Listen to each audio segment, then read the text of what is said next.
गांव के बीच में अंग्रेज अफसर और उसके सामने एक भारतीय व्यक्ति खड़ा है। चारों तरफ गांव वाले चुपचाप खड़े सब देख रहे हैं।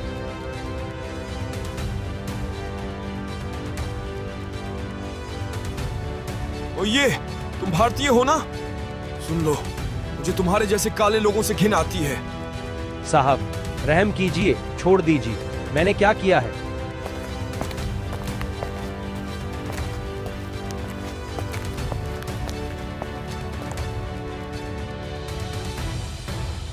चुप।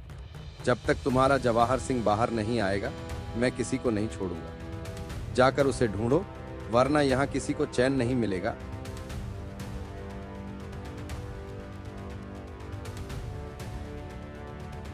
अफसर अपने सिपाहियों को आदेश देता है और चला जाता है।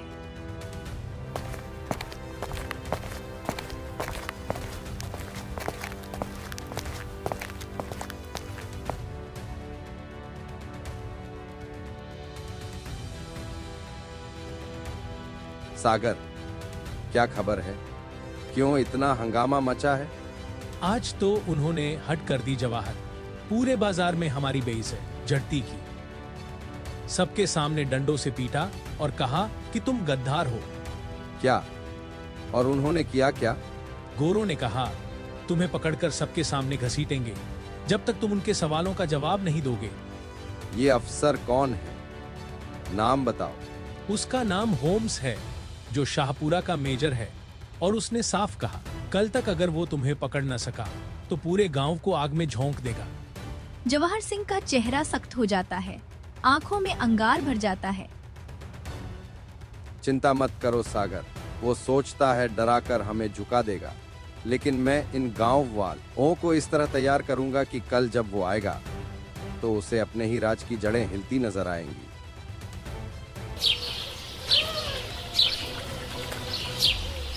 गांव के लोग कानाफूसी करते हैं। सागर की मुट्ठियां बंद आती हैं और आसमान में तिरंगा लहराने का सपना और तेज हो जाता है।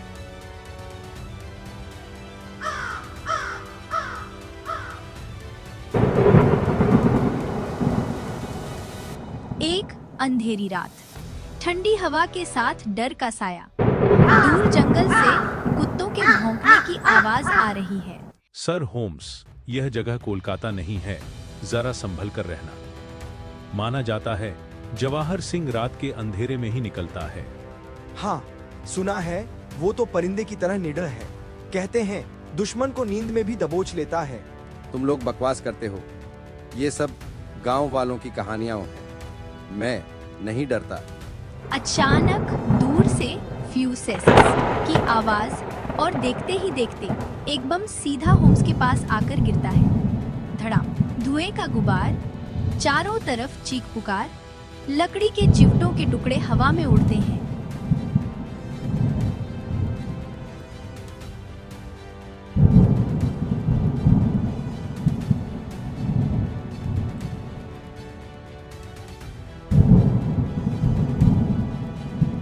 हे भगवान, तुमने सही कहा था।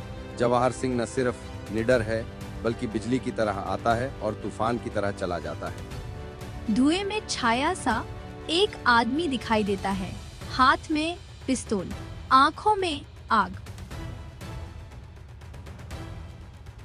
अंग्रेजों, याद रखना, यह धरती तुम्हारी गुलामी को बर्दाश्त नहीं करेगी। वह एक छलांग लगाकर अंधेरे में गुम हो जाता है।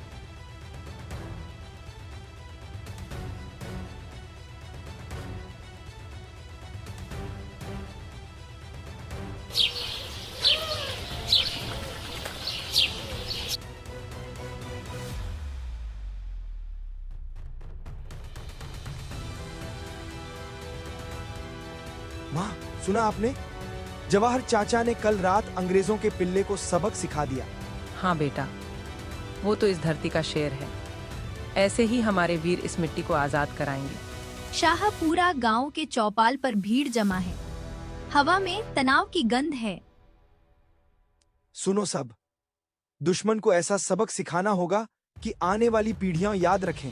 अगर वो हमारे वीर को मारेंगे तो हम भी उन्हें चैन से नहीं रहने देंगे। बेटा, अब फैसला तुम्हारे हाथ में है। लेकिन याद रखो, ये लड़ाई सिर्फ तुम्हारी नहीं, पूरे भारत की है। माँ, आप निश्चिंत रहिए। यह प्रताप सिंह है जो अपने प्राण तो दे सकता है पर अपनी धरती माँ का अपमान नहीं सह सकता।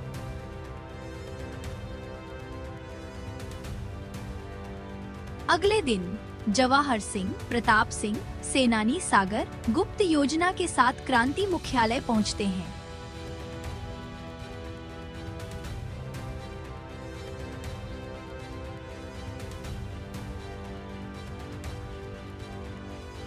सुनो, कल दिल्ली में एक अंग्रेज अधिकारी आएगा, वही नरपिशाच जिसने निर्दोष भारतवासियों को बेवजह फांसी पर चढ़ाया था। उसने शाहपुरा के 3 वीरों को गोली मार दी थी। आज उसका हिसाब होगा। अगली सुबह दिल्ली जयपुर रोड के पास भीड़ में खड़ा ज्वार सिंह चुपचाप घात लगाए हैं।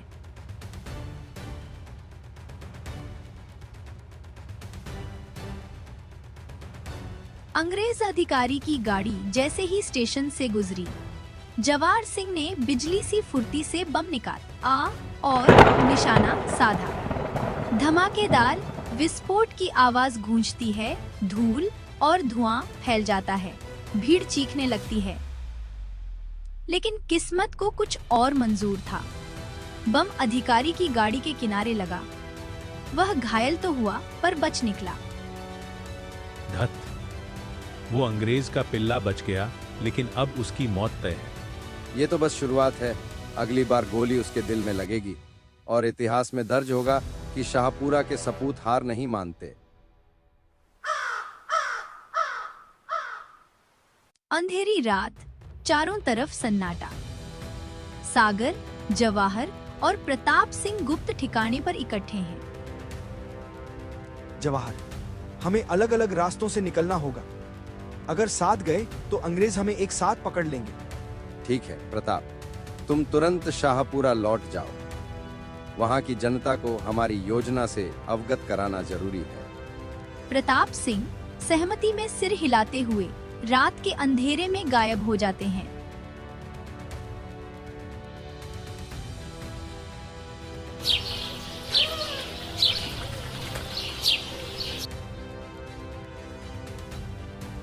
अगले दिन शाहपुरा की गलियों में अफरा तफरी मची है। सुबह होते ही अंग्रेज पुलिस ने गांव को चारों तरफ से घेर लिया। प्रताप सिंह को गिरफ्तार कर हथकड़ियां डाल दी गईं। दूसरी ओर सागर और जवाहर बचकर निकलने की कोशिश कर रहे हैं, लेकिन सागर पकड़ा गया। क्या हुआ? हार्डिंग बच गया या मारा गया? कमबख्त हार्डिंग बच निकला और जवाहर भी फरार हो गया। वो तो राजस्थान का सुभाष है, शेर की तरह फुर्तीला। प्रताप को पकड़ लिया गया है।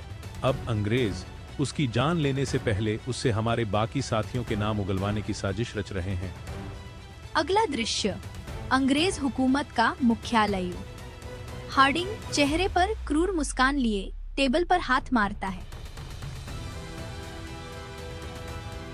Bring him. इस गद्दार प्रताप को तोड़कर रख दो। उसके मुंह से हमें बाकी क्रांतिकारियों के नाम चाहिए। नाम? नाम चाहिए तुम्हें? लिख लो, मेरा नाम प्रताप सिंह है और बाकी सबका नाम है भारत माता का बेटा। हार्डिंग गुस्से में तमतमा जाता है और टॉर्चर का आदेश देता है, लेकिन प्रताप की आंखों में अडिग चुनौती चमकती रहती है।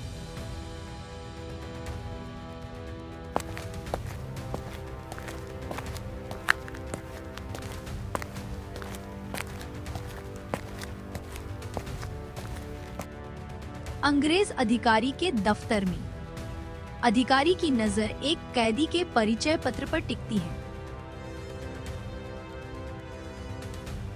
केसरी सिंह। अरे, ये नाम तो मुझे कहीं सुना सुना लगता है। तुम केसरी जी का लड़का हो ना? हाँ, मेरे पिताजी का नाम केसरी सिंह है। अंग्रेज अधिकारी धीमे चालाक मुस्कान के साथ।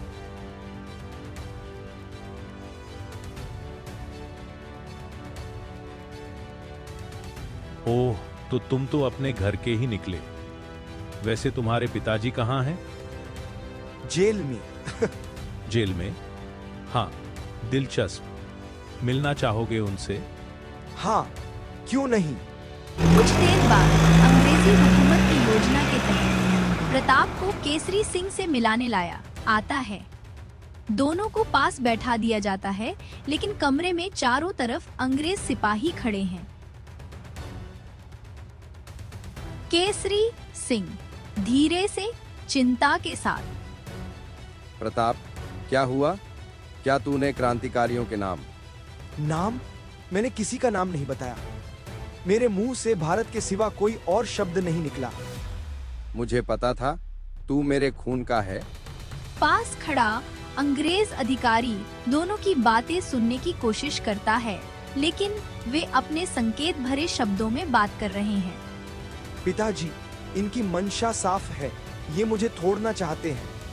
याद रख बेटा, हमारा लहू कभी झुकना नहीं जानता। अगर मरना भी पड़े तो मुस्कुराते हुए मरना। अधिकारी बीच में बोल पड़ता है। बस, अब काफी बातें हो गई। प्रताप सिंह, तुम्हारे पास सोचने के लिए समय है। कल तक अगर नाम नहीं बताए तो। वह अपने गले पर उंगली फेरता है और दुष्ट हंसी हंसता है। तो फिर कल मेरा सिर कटेगा, पर मेरी जुबान कभी गद्दारी नहीं बोलेगी। पुलिस थाने का अंधेरा कमरा, दीवारों पर छायाएं कांप रही हैं। सामने लकड़ी की मेज पर लालटेन जल रही है। बाहर बरसते पानी की आवाज भीतर तक सुनाई दे रही है। प्रताप के हाथ रस्सियों से बंधे हैं। उसकी आंखों में थकान है, पर चेहरा अब भी दृढ़ है। देखो प्रताप, ये सब क्रांतिकारी तुम्हारे जैसे लड़कों के ही तो चक्कर में पड़े हैं। तुम मान लो कि तुम भी इनके सदस्य हो, वरना। साहब, मैं किसी का सदस्य नहीं हूँ, और सच कहूँ तो बाहर जो बातें हो रही हैं, वो आप तक कभी नहीं पहुँचेंगी। अधिकारी थोड़ी देर तक घूरता है, फिर दरवाजा धक्का देकर बाहर चला जाता है। कुछ मिनट बाद भारी बूटों की आहट सुनाई देती है। एक अंग्रेज अफसर और उसका अनुवादक भीतर आते हैं। देख बेटा, तेरी माँ बीमार है, कभी भी मौत के मुंह में जा सकती है। अगर सच सच बता देगा तो तुझे घर भेज देंगे, वरना। माँ का दर्द समझ सकता हूँ साहब, पर अपना जमीर बेचकर उसकी आंखों में कभी नहीं देख पाऊंगा। कमरे में कुछ पल के लिए सन्नाटा छा जाता है। बाहर बिजली कड़कती है। अफसर के चेहरे पर गुस्सा और हैरानी का मिला-जुला भाव है। जेल का अंधेरा कमरा, चारों ओर खामोशी, केवल जंजीरों की खनक और कैदियों की धीमी-धीमी सांसें सुनाई देती हैं। अरे, अपन घर चला जा रे। तू तो समझदार है, अपनी जान बचा ले। जेलर साहब, उपलब्धि में मैं अपनी एक माँ की ममता हिला सकता हूँ, पर हजारों माताओं के आंसू रोकने के लिए अपनी जान भी दे सकता हूँ। आजादी की कीमत जान से बड़ी है। जेलर की भौहें तन जाती हैं, आंखों में क्रोध की ज्वाला भड़क उठती है।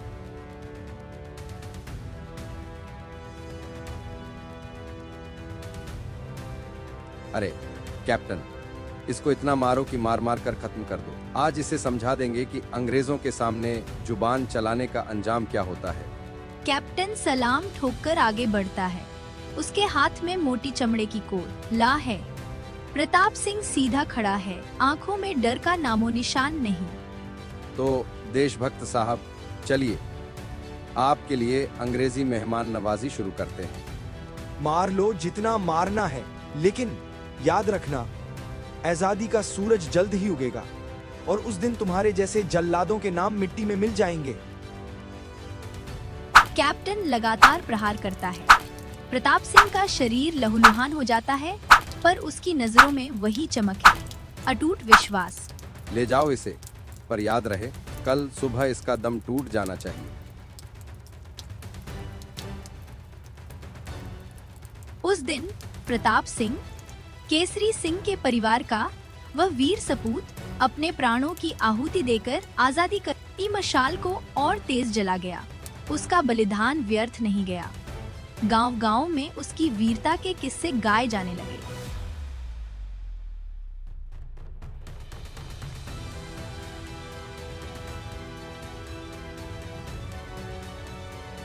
कहानियों की जादुई दुनिया में आपका स्वागत है। अगर आपको रोमांचक, प्रेरक और दिल छू लेने वाली कहानियां पसंद हैं, तो हमारे चैनल को सब्सक्राइब जरूर करें ताकि हर नई कहानी सबसे पहले आपके पास पहुंचे। आपकी एक क्लिक हमें और कहानियां सुनाने की ताकत देती है। यह कहानी पूरी तरह से काल्पनिक है।